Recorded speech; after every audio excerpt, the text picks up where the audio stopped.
Hello दोस्तों, मैं सुषमा पंडित आप सभी को सादर प्रणाम करती हूं। आज मैं आप सबके लिए बहुत ही सुंदर सा अवधी नाच गीत लेके आई हूं। तो प्लीज़ आप लोग हमारा वीडियो फुल देखिए और गीत का आनंद लीजिए। गीत कैसा लगा ये कमेंट में ज़रूर बताएं। और आप लोगों से रिक्वेस्ट है कि आप लोग हमारा वीडियो फुल देखिए और हमारा सपोर्ट कीजिए ताकि हम भी आगे बढ़ें और लोगों की हेल्प कर सकें। मैं जान गई बालम तोरी चतुरैया, मैं जान गई बालम तोरी चतुरैया, मैं जान गई बालम तोरी चतुरैया। हमरी गरज पिया मुँह से न बोले, हमरी गरज पिया मुँह से न बोले, मुँह से न बोले पिया मुँह से न बोले।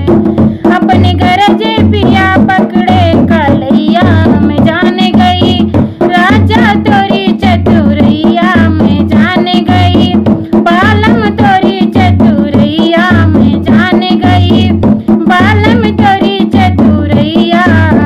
अपने गरज पिया सारी रतिया जगावे, अपने गरज सारी रतिया जगावे।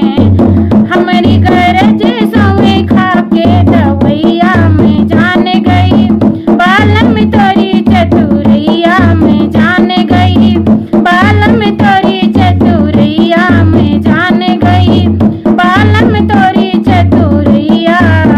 अपनी गरज पिया रुपया लुटावे, अपनी गरज पिया रुपया लुटावे, रुपया लुटावे पिया रुपया लुटावे।